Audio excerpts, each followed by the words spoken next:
Tonight I'm going to be talking about migrating a legacy application, which is something that I'm sure a lot of people have encountered at some point. But first, a little bit about me. So thank you for inviting me to your group. But my background's in Ruby development, so I just wanted to get that out early, just so that people were sort of aware of my biases and proclivities. I did Ruby for a while, but I've also worked as a product manager at Sweat and at Beyond Bank, so sort of on sort of the management of how things come together. So that's why at the moment I'm responsible for the product at Cashflow Manager, which is a small business software accounting or small business accounting software. And I've also, just to warn you, I've got a background in the history of Western philosophy, and there's a bit of a reference to that coming up, but I've also got the Incredible Hulk, so hopefully we'll be okay with that. So the application in particular that I'm talking about, is called Cashflow Manager. It's a Windows desktop application. The oldest file I could find was this one, which was from 2003. It's consumer facing. It's maybe not quite exactly a legacy app because it is actively developed, but and before the talk started, Dave, you mentioned that this used to be a VB group. This still is a VB application, so it's quite, rooted in the past, the technology, and naturally it's grown organically since 2003. So everything's mushed in together. We've got this desktop application. We want to take it to the web because, that's where people are. We're not sure how to get there. There's no, VB cleared tech path to go to a web stuff, especially when, the first file was crafted 20 years ago or getting close to that. It's super tempting to throw everything away and start from scratch. But my job, as well as sort of being in charge of the technical side, is to actually have a product that customers can buy. So what I'm going to talk about briefly is a few of the tensions or questions of, well, where do we go from having this app that's pretty good, but Windows desktop, to getting it on the web. The first thing is our tech stack. So what do we go to? Started off with WinForms. We had a quick look at AppStream on AWS, which basically running a Windows app, a desktop in a browser. That was horrible. We were thinking about picking cutting edge technology using something like gRPC. Also thinking common but JavaScript based stuff, Angular, Node, maybe even Electron.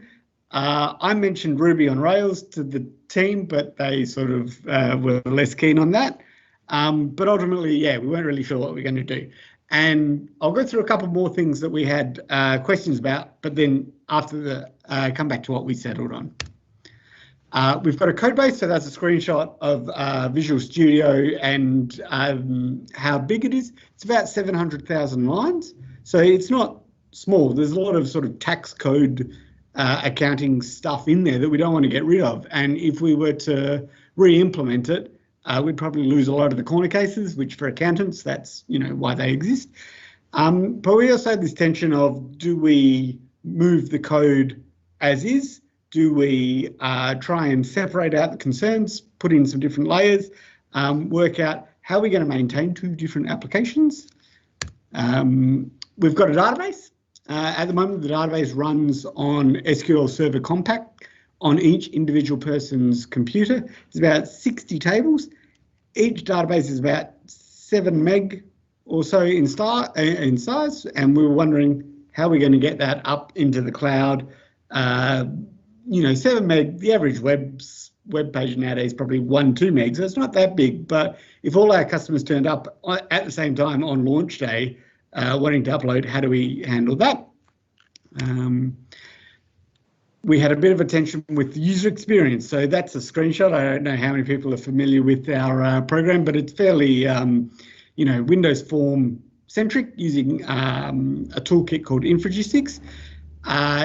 It's evolved over the last 15 years, but it's still clearly like a Windows application. When moving into the web, we don't really want to have a Windows application on the web. We want a web application, but how do we go about that? Do the steps that people take to do their accounting, do they remain the same? You know, what's the core of it? And the last tension that I'll cover is our customers. So our customers presumably at the moment are happy using a Windows application, but the business has told us we need to migrate to the web. Is that for the same customers? Is it for new customers? How should we keep this in mind? So basically, yeah, it ends up being quite complicated. There's a lot of moving parts. Everything seems to affect everything else. But we really don't want to end up with sort of like this bland, average, like, you know, middle of the road, boring stuff, even though it is accounting. So as I mentioned, I did, sort of the history of philosophy at uni, and there was this guy in it called Georg Hegel, and my lecturer said he was the most important, you know, person in Western history. But I can't see people's cameras at the moment, but I'm assuming, you know, not a large number of people have heard of this guy. So it wasn't until tonight that I actually got to use it. So yeah, sorry about that. But basically he came up with this idea of this thing called the Hegelian dialectic. And it's a fancy name for this idea of having a thesis, an antithesis, and a synthesis. So basically you take an idea, so like Bruce Bannier, and you take the opposite, so the Hulk, and you combine them together and you get something new that sort of takes the best parts of both and is a new part, a new starting point, and you move on from there. It's a great idea because it's something more than just A or B, like it's not this or that, it combines them in, and it fits nicely with the concept of sort of agile development, in the sense of everything's sort of dynamic, but you need enough structure in there to get things done. And so we've used this hopefully to string enough stuff together so that we can ship something that's actually useful to people. So with that in mind, I'll take you through sort of the decisions as they stand at the moment. From a tech stack, we decided to go with the Blazor, because it lets us massively reuse our .NET knowledge in a web world. And also, although, thanks David for your comment on the .NET 5 framework not being the long-term one, it's being actively developed by Microsoft. So in theory, it should only get better. So it's pretty good at the moment, and the improvements will come. For our code base, we decided to separate our code tree. So we've now got 2 repositories, but refactor our desktop over time. So there'll probably be, we're not going to stop development on it. We're going to do a little bit when we get insights from the web side of things. The other thing that was really important about the code base was sort of taking the next step down. Our data structure and business rules for both programs, the legacy and the new one, are going to be the same, so they shouldn't drift too far apart. Our database, like we started with SQL, so we're going to continue with SQL, but we have to bring in some multi-tenancy ideas to it. But what we're going to do is bring those ideas also into the client, into the desktop software. So even though you've only got one user on a client, on a desktop, it's going to have sort of the multi-tenant background, so that the data structure is almost one-to-one, so we can just, you know, not that we should trust user input terribly much, take what a user has used on the desktop application and use it almost directly in the web. And the last little bit that I'll touch on is our user experience. So we've actually got a designer in, or a user experience designer who's going to keep the same section titles and names, so there's some familiarity before, but it's going to clearly be a website. And we're building up the high-level wireframes now and testing them against existing customers and sort of going, is this new? Is this too new? Are you getting scared? Can you do what you want? All these kind of things, iterating on there, but then making sure that our existing customers are looked after, but not pandering to them, not it's exactly the same, making them sort of accept some change. And I guess The big question is, will it work? And we think so. We're about 6 months in. We're in a good position now. We've got a lot less technical debt than we started with. We've got a clear path to ship. But yeah, give me another 6 months, and then I'll give you the full answer. That's it.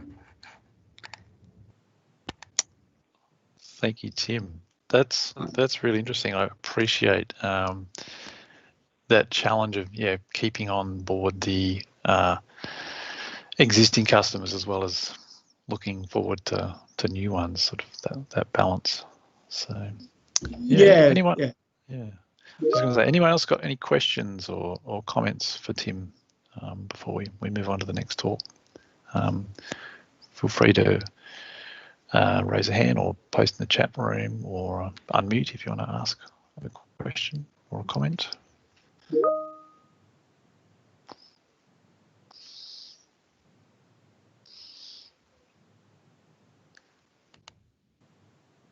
Yeah, I've got Ryan, you've got a question. Did you want to?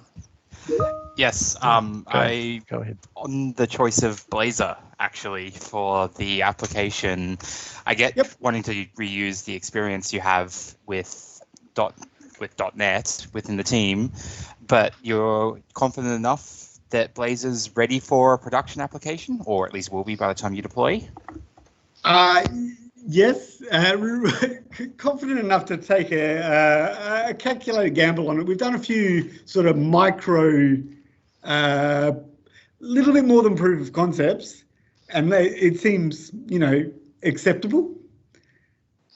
So yeah, I don't want to think too hard about it, but also our team's got massive experience in .NET and C# and VB, and that will hopefully let us overcome any drawbacks or Makes sense. And finally, are you using WASM or Server?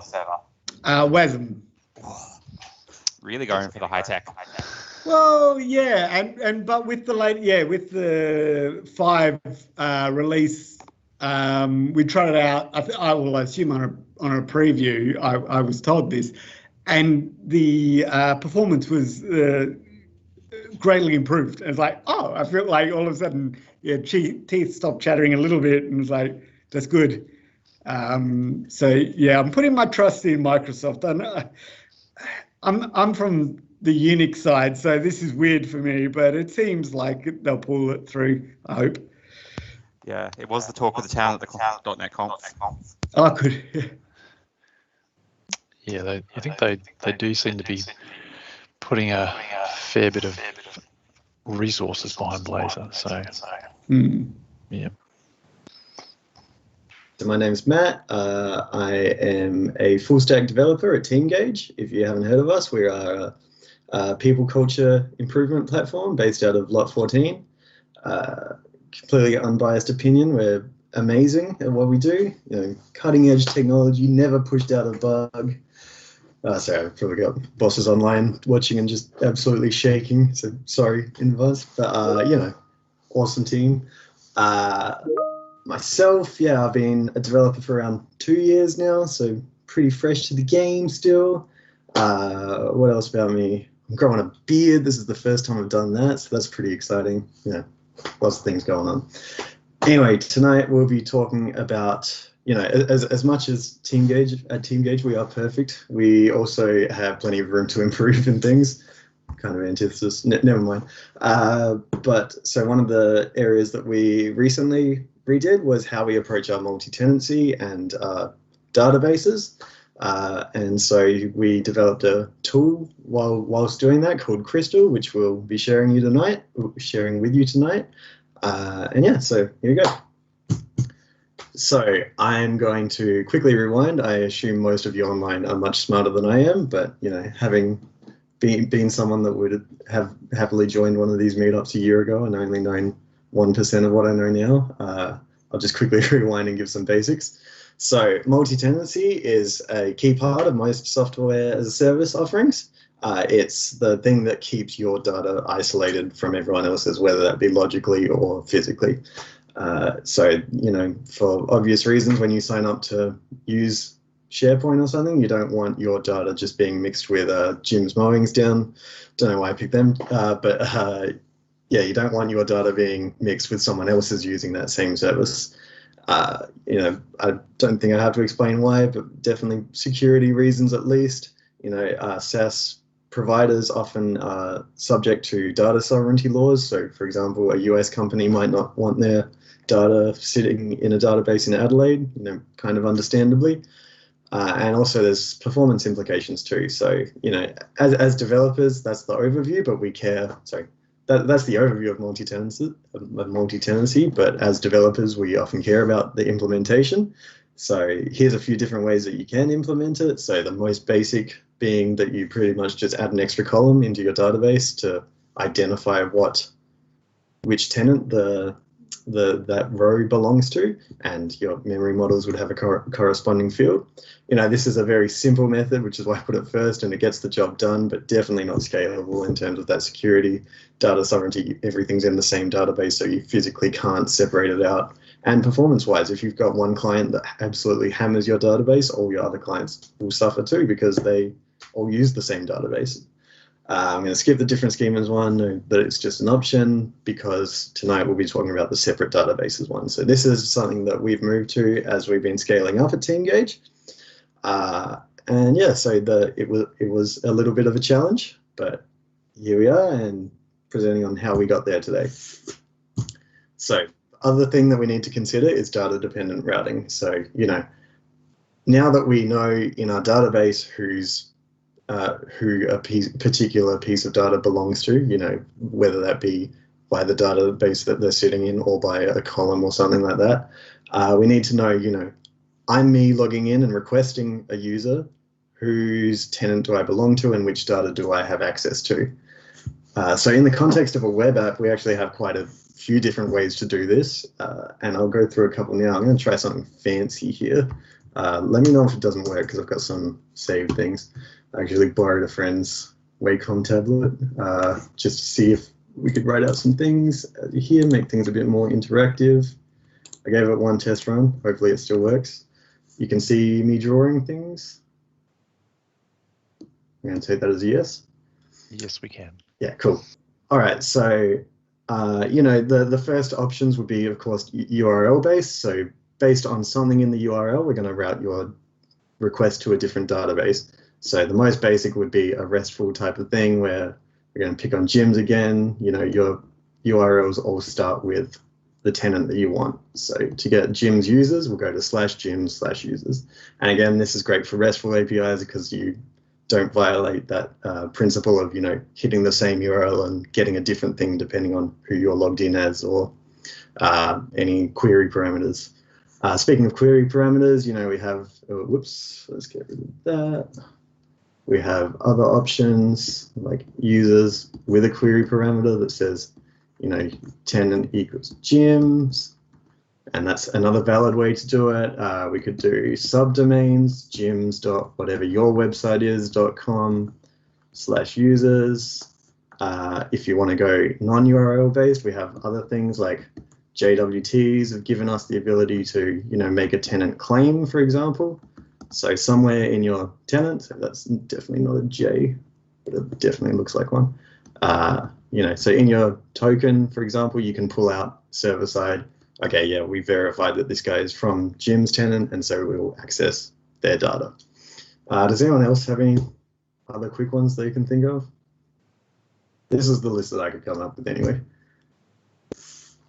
So yeah, we will move on in that case. So yeah, know that, you know, now that we've kind of got both problems solved of in the back end, how do we separate it, keep our data separated, and in the kind of the interactions with the back end, how do we determine who has access to which data? So this is the problems that we were facing at Teamgage. So we needed database per tenant, multi-tenancy. So this was to meet with a lot more stringent security requirements that we were getting as we've been scaling up. So, you know, we have faced the situation of someone overseas doesn't want their data in Australia, which is fair enough. And also for the performance reasons I was mentioning before, we wanted a RESTful data dependent routing. So that first example that I gave just before, But the key was we wanted something, a bit flexible so that we could change this later if we started to move to a more graph API-ish kind of approach for our API. We also wanted, we're using SQL databases, so and with an entity framework code first model. So we want it to be able to migrate them and control those migrations. Specifically, if that's one database at a time, so we can go, okay, this region's asleep now, so we're going to migrate their databases.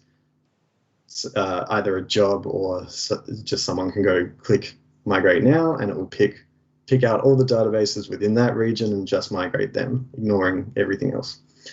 And of course, the basic one, which is to ensure users won't be able to access someone else's database. So, I forgot one terminology thing, which is when you're doing multi-tenancy in this approach with the split databases, the terminology is usually that each database is a shard, because you've essentially split one system down into multiple shards, and they can't come together to form your entire system again. So we're looking at shards and a way to manage them. We're going shard manager. What's the name? Meth dealer was kind of floated around, didn't really fit in case an auditor comes around one day. So we went with Crystal in the end. Still kind of gets, oh God, sorry, I only just put that picture in and I haven't tested it in full screen yet. That's horrible and blurry, but sorry. So we developed Crystal, which is a library that we developed in .NET Standard, although it does rely on EF Core, so most of the time probably will be used from .NET Core applications. And yeah, we've published it on our GitHub as of last night, so it is free for you guys to all access. This is our first bit of open source software, so I'm pretty proud of that as well. I'll get onto that in a little bit as to just like where you find it and what the future of that looks like. But to go back to what Crystal is, it's a power up for your data access layer, basically. So we wanted to be able to maintain everything else in your code as pretty much exactly the same as it was. So we didn't want to have to rewrite everything with, like a tenant ID parameter passing down through all the layers. We just wanted our data access layer to change so that we could cater for this with nothing else or a minimal else changing. So yeah, it does the basic switching databases based on the web request. It can migrate the individual databases, which we needed, and it has minimal hooks into our primary code base, which was a bit of the motivation behind making it open source. We're like, hey, we made this pretty generic, so we were proud of that. But this is also, if we ever need to change things, if we need to switch things up radically, then we have the option to. So onto what Crystal is, or how it works specifically. Let's make a new one of these. So Crystal takes advantage of .NET Core's kind of, not that you couldn't do dependency injection in .NET Framework, but it takes care of the fact that it's so well built in .NET Core to essentially, build up those dependencies at the start when the web request comes in, and then provide them again at the end when you're actually accessing the database. Let's switch to a different color. This is boring. Red. So, oh, come on. How's that work? I said, sorry, I'm getting caught up on things that don't matter probably. Okay, so Crystal is based around the idea, the central class and central interface that you'll find is called the shard manager. And this essentially has three API, or three groups of functions, I guess. That's what I'm calling them, APIs. It has a bunch of functions for admin. So these include, adding a new shard, deleting a shard you don't need anymore, checking what are all your registered shards and stuff. Remember, shard database, same thing. We have one set API, which lets you set the current tenant that you should be using. And we have a get endpoint, which, you can query this. Again, sorry, I'm using some confusing language. This isn't a microservice by HTTP or anything. These are just functions. But you use the get function to get the current shard that you should be connecting to. So I'm going to change color again. Let's go this one. So in the regular flow of a user accessing the application. We have a web request coming in. It hits part of registering Crystal is to register a middleware, and I'll come back into how that works in a second. So that's the only change to the flow really. From there, it does the normal things, hits your controller, any services, any repositories you have, finally gets to your, sorry, that's not what I meant. Finally gets to your context, and then finally gets to your actual database. So where this middleware, where Shard Manager comes in, is as this request builds in, as I said, we get to this custom middleware that you need to register to use Crystal, and it accepts a dependency of a Shard Manager. And so this gets put in here. Now the middleware now has a Shard Manager and pulls out, the middleware's responsibility is to pull out from that URL, whether it be any of the ways I showed you before, part of the path, a query parameter, subdomain, token, whatever you want. It pulls out the tenant ID that you are attempting to connect to, and then it passes that to this set function. So now this Shard Manager has a tenant ID connecting of just 1, for example. So now this box is saying, whenever you query my get method, I'm going to return the database that corresponds to the tenant ID of 1. Now, as I said, all of this actually remains the same. Things don't change again until we hit the context. So again, to use Crystal, this is the other hook that you've got to hook into. You need to make your database context inherit from a Crystal context, which accepts a Shard Manager as a dependency again. So once we get here, this gets substituted in here, and our context calls the get method, which in this case would return, well, not 1, in this case it would actually return the connection string associated with our first tenant. And again, this is where Entity Framework Core comes in, because it has the lazy loading on configuring method. So we can then, even though we created our context class all the way back here when dependencies were resolved, until we actually connect, it doesn't care what the connection string is. So we can substitute it in at the last second, and then we have our connection to the database, which is now the correct database that we should have access to.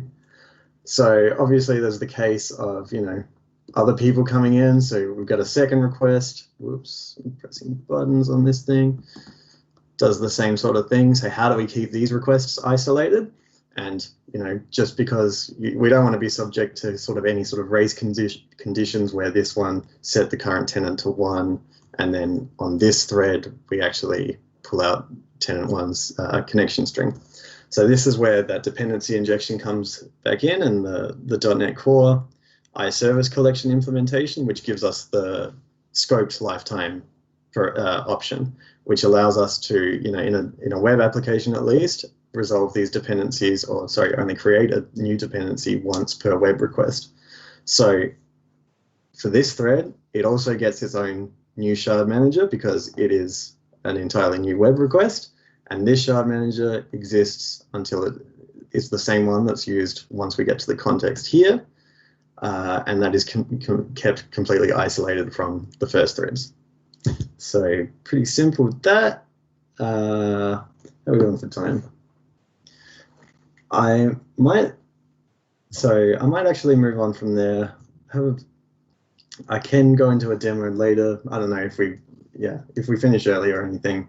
If anyone wants to stick around, we can do that. Or again, you're all developers and we have an open source, so you can go have a look at the code yourself. There's a sample web application in the GitHub, so you're welcome to have a look at that. So let's just quickly move on. Oh yeah, sorry. So that was pretty much it. There's some nice links there about Teamgage, myself, and the Crystal repository, so that's where you'll find it. So in terms of where this project is actually heading, as we said, this is our first open source project, so we don't really have a procedure for how we manage it and how we look after it, but we are keen to support it in terms of, we'd like to use it ourselves, and we'd like to help give back to the community as well. So we're pretty confident. So yeah, the code in the repository is kind of a bit of a spin-off of the one that we actually implemented, because I'm sure you all have similar experiences where you start off trying to make this thing completely isolated, and then half of its code base ends up in your main code base as well, which a little bit happened. But so we pulled that mostly out and put that in this repo, so it's not an exact mirror of what we currently use. And for that reason, you know, some of the tests aren't quite up to scratch yet. Some of the bits may not, you know, I'm very confident in the test web app, the sample one that you can find in there, and all the setup that it's using, the exact configuration of that, but there may be little niggles here and there, which we'll aim to fix. We will get a NuGet package sorted as soon as we're confident in that. And yeah, that's really the future of Crystal. So yeah, if you're interested, reach out to myself or find us at Teamgage if you can't find me. And yeah, cool. Any questions? That's pretty much it for me. Thank you, Matt. There is one question in the chat there from Tim. I can stop sharing my screen while I do this so we don't get inception. How does the web app deal with different databases or different migrations applied or not applied? So this is, so currently it's a bit primitive in terms of code-wise. Crystal only supports up to like migrating up to your latest migration. So there's no way to migrate to this specific migration, for example. And so it is a bit of a, it's an automatic but manually overlooked system at the moment to make sure, you know, like we can push a button and watch all these migrations go out, but, you know, it needs someone there to watch it for the moment because there's no ways to automatically roll it back. Haven't run into that situation yet, but yeah, the versioning stuff and keep maintaining that properly is definitely a challenge that we've still got to solve. Yeah, that's an interesting point. I know I've been involved in some migration tools, and yes, whether they need to support rolling back or whether they always just roll forward can be a big difference. It's definitely interesting once you've got multiple tenants as well. Like if you're migrating a particular region and, you know, one of them fails to update, what do you do? It's a real confusing situation. Yeah.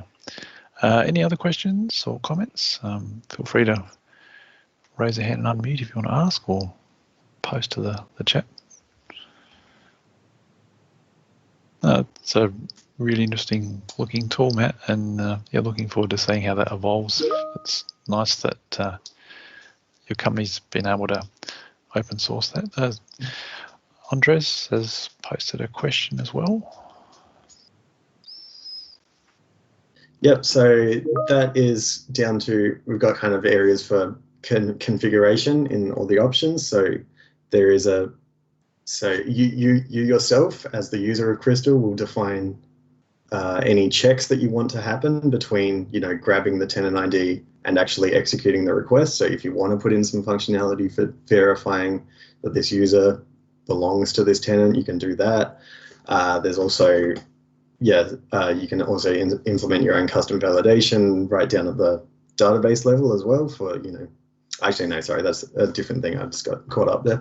But yeah, the main thing is, yes, you can, before it hits your controller, you are able to inject your own custom validation. Shout outs to the Teamgage crew online. Some nice compliments there. It's good to see. No, thank you very much, Matt. That was really interesting. I appreciate you sharing that with us. And yeah, I guess, I mean, who knows, maybe next year, maybe could be able to get you back and find a bit more about how it's progressing. Be interesting. And yeah, I'd be interested to know if anyone else sees some applications for that they might want to make that part of their software. We'll now invite Ben up to the stage to bring us home with the last talk for tonight on PowerShell. Great. Thanks, Ben. Dave. Can you hear me all right there, mate? Yes. Yep. Sounds good. All right. Well, unfortunately for you blokes, you don't get to, and women, I'm not sure. you won't get to see my face today. I'm sitting at my computer and I do not have a camera, and I've got 3 screens here, and I really felt like I would give a better presentation with all my screens available, and doing it on my laptop just wasn't going to cut it. So yes, most of you have met me anyway, I assume. Okay, so I've only got 20 minutes and I've got 20 odd items here, so I'm going to try and get straight to the point. Look, the reason I want to give this talk is that I've been working in the industry for over 20 years, and in that time I've been using PowerShell since the beginning, which is 10 years, and my experience with contractors coming through the door is that, it's a mixed bag as to if someone knows PowerShell, and some do, but many don't. And I've always thought, if you just learn a few tricks here and there, it could make you quite productive. And so my focus on today's talk was just a little bit of an overview of some of the cool things about PowerShell. I'm not going to go into the syntax, and I'm not going to go into the normal DevOpsy type stuff, file management or whatever. This is really just the tools that a dev would find useful, or the things about PowerShell that make it useful to a .NET developer. So I think there should be something in here for everyone. Feel free to fire away a question or something. This is going to be code based. I don't have any slides. You're looking at the only screen I've prepared. Everything else is going to be me typing or pretending to type into the console. So why PowerShell? As I said, it's based on .NET and now .NET Core. The latest version of PowerShell was being ported to .NET Core. So it is a Microsoft .NET technology, and as a .NET dev, you'll find that you can gain a lot of familiarity very quickly, just learning a couple of tricks. I find it's expressive language. It's very terse. It can be very terse, especially on the command line. And I'll demo some of the things I do, which are quite terse, and you can really get to the point with it. It's logical, and what I mean by that is the organization of things is logical. There's the verb noun syntax, there's the switch syntax. It's all very consistent between commands. I think once you learn the syntax and some of the idiosyncrasies, you'll find that PowerShell is quite a comfortable thing. It's both object-oriented and functional in its nature. It's really much like C# in that way. Like it's got link-style syntax for data in pipelines, and it's got objects and methods on objects as well. So it's got a lot of things that you should feel very comfortable with. And lastly, and I think really importantly, it's always available. You get a Windows Server environment or a Windows desktop environment, you can always get PowerShell. You don't have to install it. You don't need to get someone to prepare an environment for you. So I think PowerShell's got a lot going for it, and I can certainly see it having a great future. And I think the last thing, this is the first thing I always show people, but the most important thing is if you ever use a shell, and most people would use a shell like Bash or even CMD, you're always passing strings back and forth through standard in and standard out. Well, in PowerShell, you're passing objects, and this just gives you a lot of flexibility. So enough of the talk on PowerShell itself. Now I'm going to show you some of the cool things I like about PowerShell. So the first thing I like about PowerShell is that everything is .NET. So for example, we all know what an int is, okay?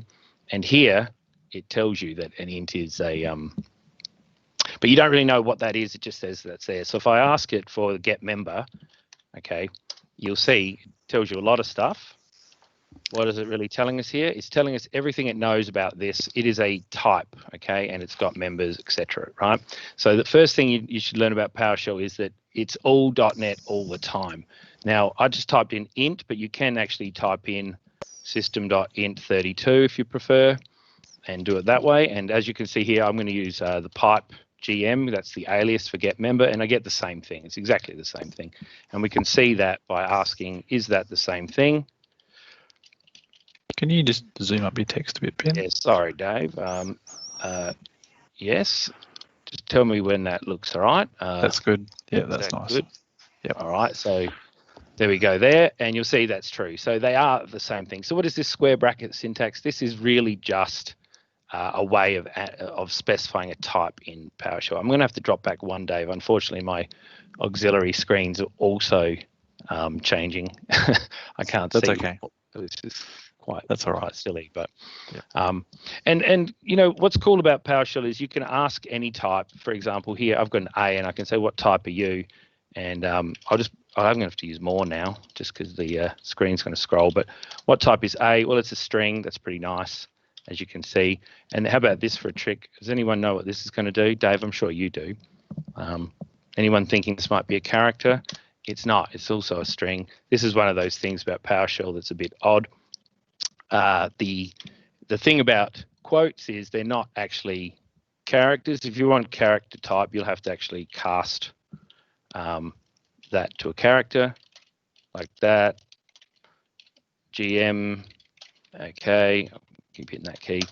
There you go, so it says a char. And in fact, the interesting part about that is it's got nothing to do with those quotes there. You can do that and it's still a char. So the reason this works is if I have a string, let's say I said A equals 1, B equals 2, and then in a string you do A like this, you know, that's pretty normal.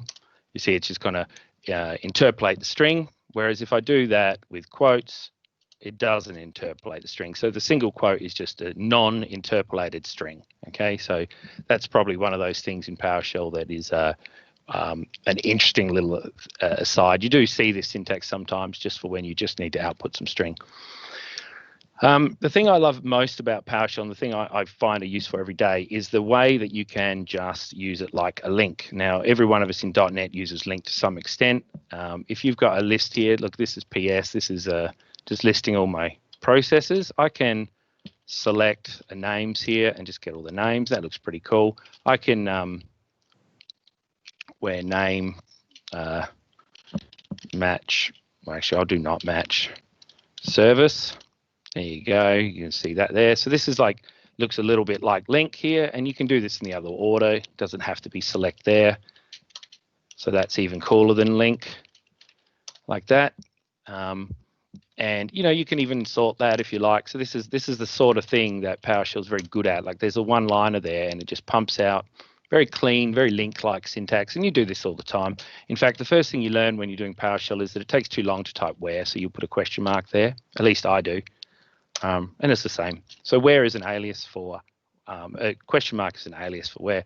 Now, sometimes you want to do something with that result, so you can do for each here, like this, and you can give it a bracket and do something, I don't know, length, why not?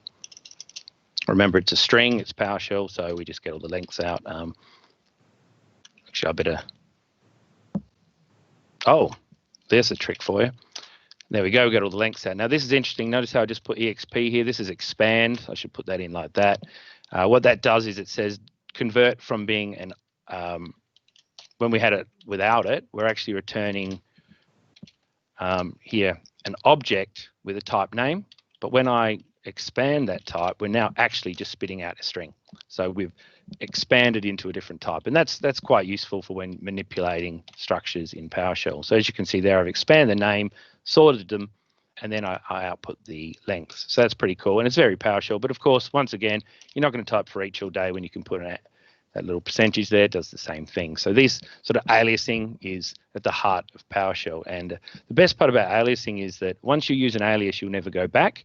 The worst part about aliasing is that if you make up your own aliases, no one else will know them. And I do use aliasing for the functions I write, but if you're going to write a module with actual scripts that you're going to use in production, it is recommended to not use the aliases. And you know, the longhand version of that is quite tedious, and you won't see me doing that. In fact, I tend to not even put it in my scripts. I think you get used to the aliasing. Now, what's cool about aliasing is that aliasing is not special. It is just a so for example, you've all seen ls before. If you ask for the alias of ls, you'll see that it's just get child item. And so this is a common pattern here that you know, we can do dir, same thing. So they're all the same thing. Aliasing is pretty cool. Now, aliasing itself, I'm going to cover a bit more, but aliases are themselves enumerable. We can have a look at all, as you see here, listing the child items for the alias drive. We'll cover that drive concept in a minute because I think it's super powerful. And see, there are all the aliases that I'm using at work for various things. One of the cool things about doing this in PowerShell is that you can check your objects. Let's say, for example, you're having a discussion with the guy at work and you were convinced that the max date time was 4,000 and he said, no, you're wrong, it's 9999. Well, you can just type that straight into PowerShell. In this instance here, you see we're using the date time type, and then the double colon syntax is how you dereference a static property or method. And that's fully IntelliSense there. Look, I can pull them all out, so that's pretty cool. Now, the thing that I do quite often is when I'm working in PowerShell is I want to know what's in there. I showed you get member before. You can actually do a bit more, and you can ask for just the types. So you can ask just for properties. There you go. You can manipulate the type system, and everything that you're familiar with about .NET is in the type system. This can be quite useful if you're trying to. You can keep this PowerShell console on the side, and you can have a look when you're working with your types, and you can just navigate your type system. It can be quite useful when negotiating code you're not familiar with. One of the powerful features of the type system is that it's fully alive. So when you've got types that you want to work with, so for example here, I want to create a form. That form is a full form, a win form. You can poke at that. You can do whatever you like with it. It is, in fact, if I was sharing my window a bit more, I could actually call show here. It's popped up over on the side. You can't see it because I'm going to actually just close that now. But that's literally functioning. So this is quite useful because if you've got your own types, you can instantiate them just as I've done there, and you can literally create and manipulate the types in your .NET types in PowerShell. So it's got a strange syntax. I don't know why they went for a string syntax here when we already had a syntax for types, but you just pass the full type name into new object, and if it had arguments, you can just pass them like that. This instance, it doesn't have those arguments, so it's going to be pretty grumpy with me. But I think that's pretty cool. Now, one thing I showed you in the beginning was that int equals int 32. So what's the deal with this int then? Because int, as we know, is not a real type. In C#, int is a intrinsic type to C#, but actually it's what's called a type accelerator, and you can create your own. So I do this all the time.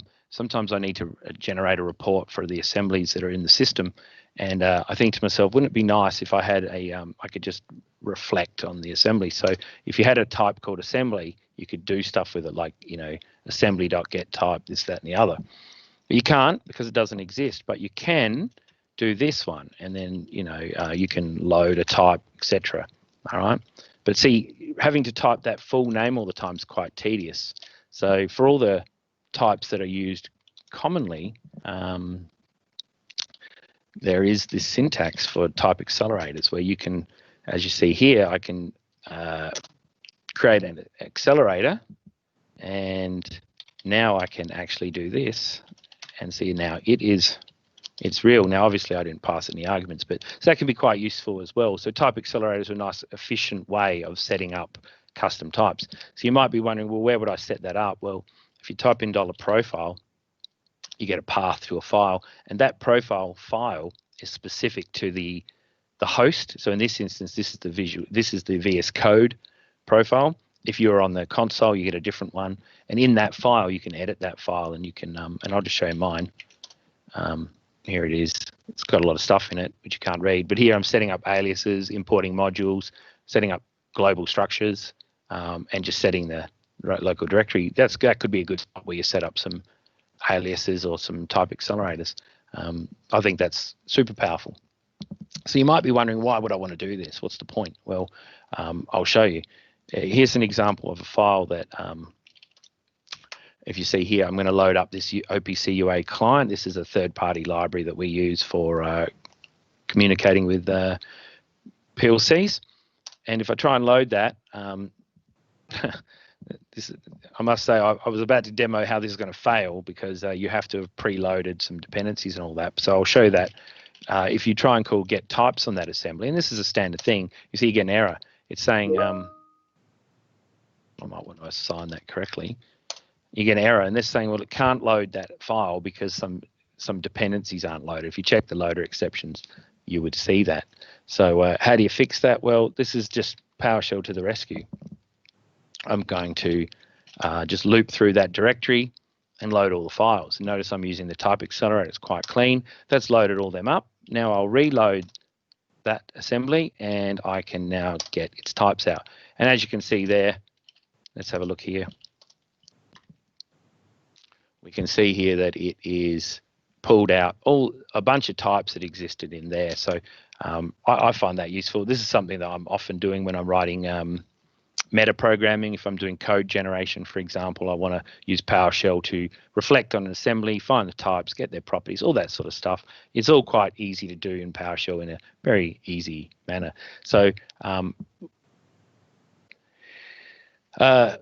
yeah, so I've got a little thing I want to show you is, everyone's got a path environment variable, and the first thing you'll know about the environment path variable is you can't read it. It's garbage, okay? So I wrote a little function called getPath, and it just splits it out. See, nothing special, right? But here it is. So I also wrote another function called getFunction and an alias called GF. These little jobs you build up for yourself, they build up. So what is the get function of the get function? Well, you can see it does a bit of stuff, but it relies on, type accelerators. It relies on going through the provider system. PowerShell's got a very cool provider system. That's what I want to bring this up for. The concept of a provider is at the heart of PowerShell. So you see here, there's all these providers for the registry, aliasing, etc. The file system is a provider. So when you CDC, you're actually seeding into the provider for the file system, just like you can now seed into HKLM, and you get the same effect, right? I can LS into that, as you see. So those providers are pretty cool. You can actually seed into alias, which sounds weird, but you can, right? And now you can LS the aliases or functions. So you might say, well, all these providers that we've got, you can see here there's variables, functions. The system itself is available to be consulted. So currently there's a collection of variables that are in scope, and they're all there. So I can have a look at them. And there's even IntelliSense on this sort of thing. So that's all built into PowerShell. What's beautiful about the provider system is you can build your own. And I've done that. I've got a provider model for OPC, which I think is pretty cool. And if I get time, I'm going to show you. But you can see how the power of PowerShell. Now, because I'm running out of time, I want to show you some things that I do every day in PowerShell. So what are the types of things I do every day in PowerShell? Well, one of these things I do all the time is string formatting. It sounds so silly, but sometimes you need to test if some string formatting works. So for example, there's a basic string format function. Notice this -f. So I can take a string, -f, pass it an array of arguments, and it just works. Now, obviously, you're not going to test that. That's pretty basic. But sometimes you have to test things like formatting. So I want to specify that number as having, some precision. I want this to have some padding like that, you see. So to build that up in code can be quite tedious, but to do it in PowerShell, it's one line. And that's literally just the string format function. So you can pick that up all day. The same for get date. Well, when you want to format a date, it can be quite frustrating to work out. There you go. Yeah. The reason, incidentally, why I had to put brackets there is because you've got an object get date, and then you want to execute it and then dereference the toString method, and so that requires the brackets. So this is the sort of thing I do all the time. Like, is that the format I was after, or was I after this F format? Well, what about the X format? Oh, it's not. You don't even know what's a good format, right? Like, you sort of have to make it up and experiment with them all. So here's a nice little script that is the sort of thing that you can write. As I was saying before, it's terse. I'm going to iterate through the chars A to Z and then uppercase A to Z. I'm going to do a little bit of casting, as I was showing you earlier, and then I'm going to try and call get date on that toString. I'm going to catch if necessary, and otherwise I'm going to output an object into this PS custom object collection. And I'll just make that full screen, and you'll see here, this is literally answering a question of all the string formats that are specified through PowerShell. Very easy to manipulate, as you can see, and it's all .NET stuff. It's nothing you would typically write a console app to do this. In this instance, PowerShell does that. It's very straightforward. Another thing I do all the time is I test regular expressions. So here's a regex. You should always test your regular expressions. You know, some people use online regex tools, others. I always test my regex in PowerShell because it is the .NET regex engine. So if you've got a file and you want to parse it, so there's this sample here, right? So I'm going to get the contents of sample, and I'm going to, there you go, select a string that's the pattern, and I'm going to give it that regex variable.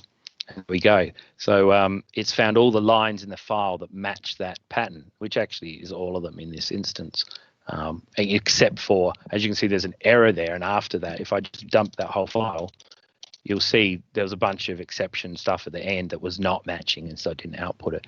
So this can be quite good. And the other thing about that is, of course, you've got matches, and the matches, after I've done this, I can, let's have a look at the output. You can see I can get all the different captures and pull that out and actually work with that in there, so the matches and all that. So it's just .NET types. You'd be familiar with matching and grouping and all that. And so this is something that I do all the time. I've actually written a tiny little piece of code here, which I'll show you. This actually does regex, using the regex I just show you, and then parsing those groups and pulling them out into a structure. And there you go. So let me just show you that. So all we've done, it's a couple of lines of code, is we just grab the groups and then we project into a PS custom object, pulling out the groups. We're just doing casting here. .NET's pretty, PowerShell's pretty cool. If that's a string and you've cast it to a date time, it will work out the conversion logic if it's legal. So you can see here, it's super powerful. It's very flexible, and it's the sort of thing you do all the time. So I'm doing this every day for various reasons. I'll just format that so you can see it. But as you can see, now we've got a structured object collection with 5 properties coming out of an unstructured log file, simply with PowerShell and a little bit of regex. So these are the sorts of tools that I'm always poking at. Now, I'll tell you a little anecdote. A couple of weeks ago, I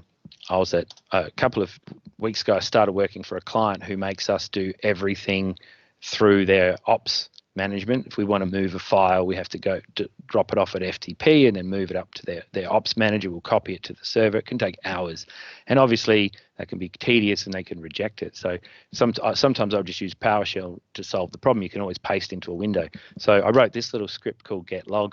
I won't run this one, but basically I just run it in the console. It's just watching a file, checking for last write time, otherwise falling asleep, and then just dumping the file to the console. So this is pretty cool. I couldn't put a tail app onto the server. I didn't want to constantly hit refresh in Notepad because, as you know, that's terrible. You have to shut it down and reopen it. Look at that. That took 3 minutes to write, and that saved me innumerable amount of time. And this is the sort of thing PowerShell does for you. It is, in many ways, it looks like .NET if you squint the right way. And look, I'm probably used to it now, so I don't see any of the pain, but I think that's quite readable. It's quite easy to work with. And that function there, you drop that into your profile, and you've got that forever. So that's the sort of thing I do all the time. Now, I am running out of time, but I did want to say the other things I do, and this is quite common, is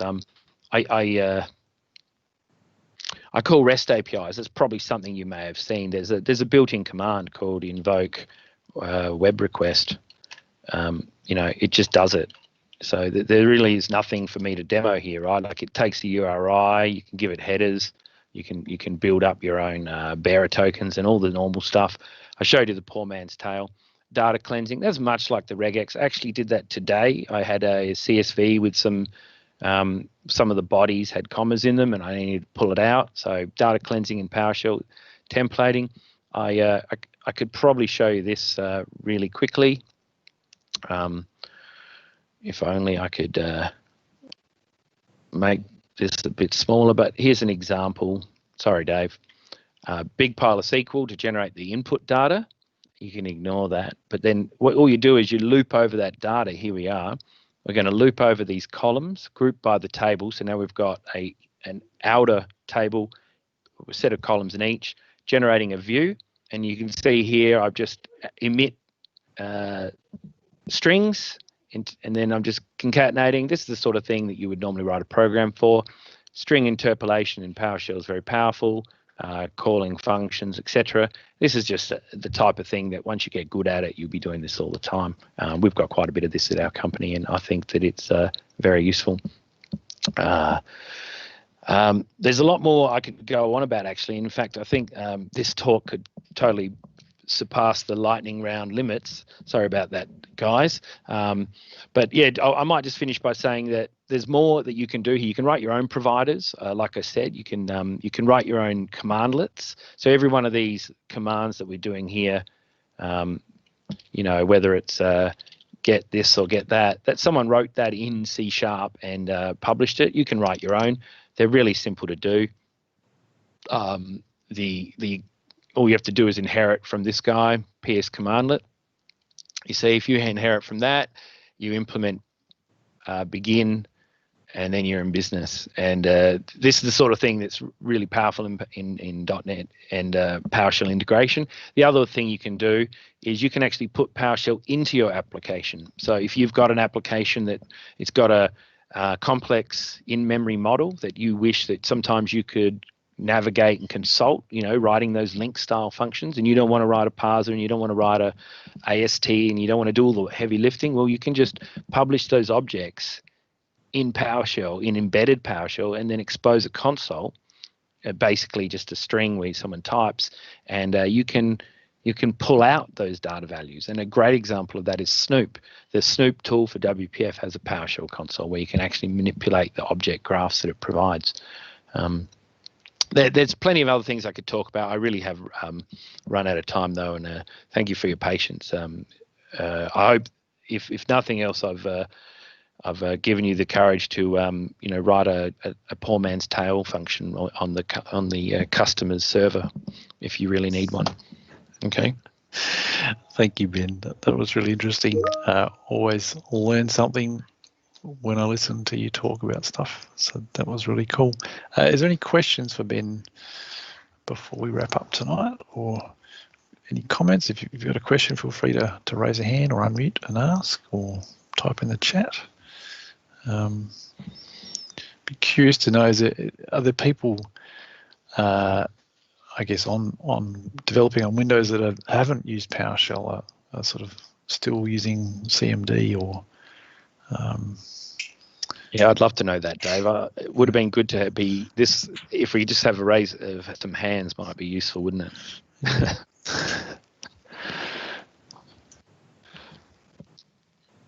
No comments on PowerShell. Just everyone's just aghast. No, I think Simon's paying your photo out that I posted to the chat. Okay. Nice. Yep, and yep. Sean's asking about whoa, scroll off the screen. Any specific gotchas that people should be aware of in PowerShell, such as the parentheses evaluation? Yeah, no, parentheses probably makes a lot of sense. In fact, there is a gotcha, and I've listed it here, array versus items. This is a total gotcha, and this took me ages to come to terms with. So I've got a few notes on this, but I'm just going to show you some things here, okay? Like this is the worst one. See, as you can see here, when you use a commas, you're telling PowerShell this is a list, right? It looks like a list. Well, it's actually, if you ask it for its member type, it's going to say it's an int. What's going on? How can a list be an int? Well, the answer is when you run this in PowerShell, it's actually looking at each item and telling you that each item is a int. This is an int, this is an int, it is an int. And it can be proven quite clearly by doing this. If I just put S in there, okay, now what you're going to see is it says int, and then string, and then int, you see? So this can be quite infuriating. If you want to ask the question, what is the type of this? Is it a list? You know, is this thing a list? You know, like I think this more than anything is probably the hardest thing. So now I've got S. S is clearly a list. Is it? Let's have a look. No, it's not. You see, once again, it's looking at each item in the structure. This can be infuriating to try and work through. I've never found a way to resolve this issue. Generally, it doesn't matter. The other thing that's awkward is, how do you create a list of only one thing? Well, the answer is you have to put a comma in front. There you go. Now you have a list. Or you can do this. This is also a list. Okay, so these are probably the quirks of PowerShell that do drive people crazy. So those gotchas really do frustrate you.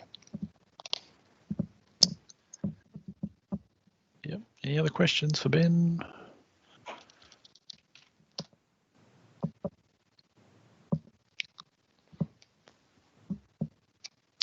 Yeah, unfortunately, I can't see the chat window whilst I've got my screen share on, which is... No, that's okay. We just Mark just posted his homework.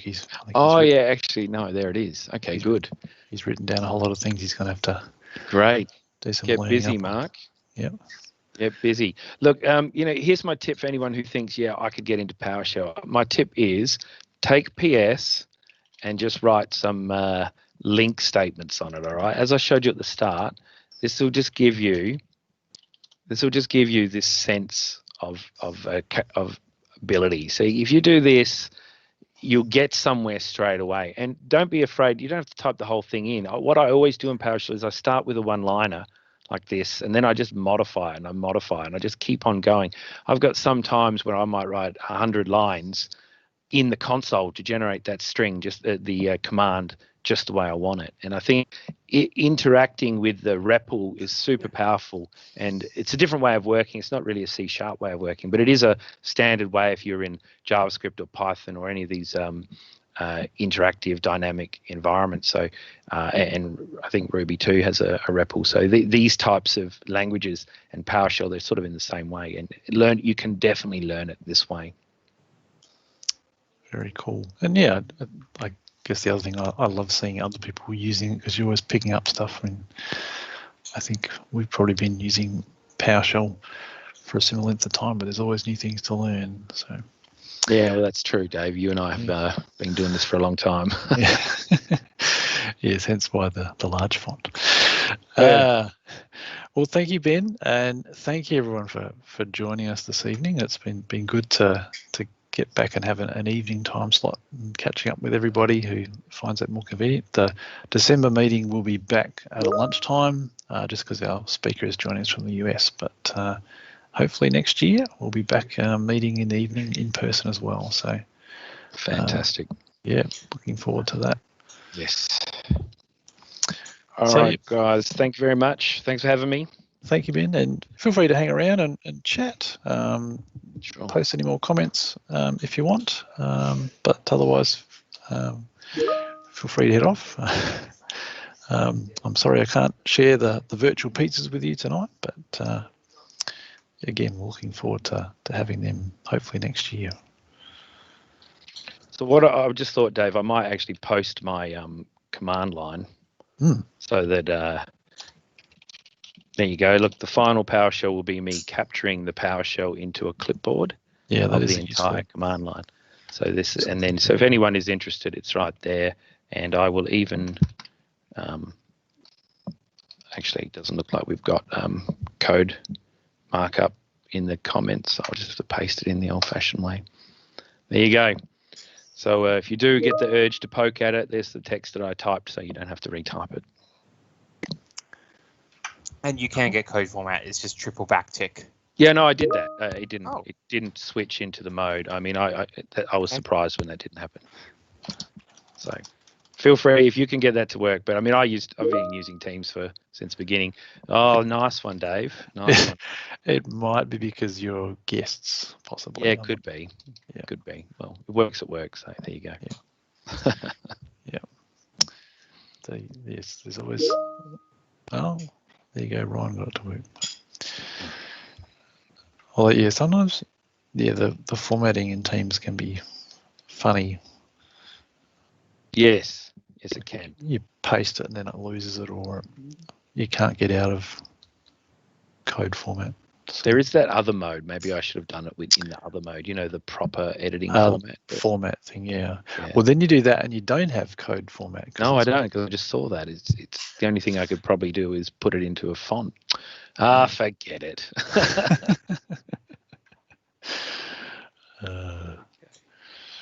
Very good. All right. Well, okay. Well, if anyone does want to contact me about PowerShell at any stage, I am available on all of the things. Ben Laan, Ben Laan everywhere. I'll just put that here. Ben Laan at Gmail. Ben Laan at Twitter. I think you get the idea. Ben Laan at whatever. All right. Someone should start a social media platform called whatever. Yeah, well, that's probably coming. Okay. Great. Point 9, preview 1 also came out today. So again, sort of focusing on some more productivity improvements. So try that out as well. You can run both of them side by side. And so yeah, .NET 5. So that's the next version of .NET that's sort of coming after .NET Core 3.1. And so that comes out today. But notice there is no LTS on that version. So .NET 5 isn't a long-term servicing version. The next version to have that will be .NET 6, which isn't out for another year and a bit. So just bear that in mind. There's some fantastic new features in .NET 5, but you'll need to be careful about adopting that you'll probably want to make sure that you can keep updating to the latest incremental updates to stay current. So yeah, we do thank Encode Talent. So Simon was on the call. I think he's still on at the moment, if he's not having to help his kids with their homework. So yeah, we really appreciate their support, and Simon's been doing a great job really sort of helping promote the group, even though he's not able to be with us in person. We still feel like he's virtually here with us. So we really appreciate their support, and hopefully in the new year we'll be able to catch up again in person. So if you're looking for a job, or if you're looking to hire somebody, then get in touch with Simon through the chat here or on the Slack group as well. Speaking of Slack groups, when we're not at the meetup, a lot of us like to hang out in the Heaps Good Dev Slack, which is really focused around particularly Adelaide and South Australian developers. So not just .NET, but sort of front end and Python, all kinds of different languages, and yeah, so a great place to hang out. If sometimes you've got a problem or you need some advice, then it's a good place to be involved. So there's a QR code there that if you can scan that, then you can get the URL, the invite code to join up with the Slack. So do take the opportunity to be involved in that. Yeah, so thanks everybody for coming along, and do get in touch if you think, well, I'd like to speak. I reckon I could do that. Either a short form sort of lightning talk like we're going to do tonight, or maybe you've got a topic that you feel could be a full sort of 1 hour presentation. I'd love to talk with you about that, so we can line you up for next year. That would be fantastic.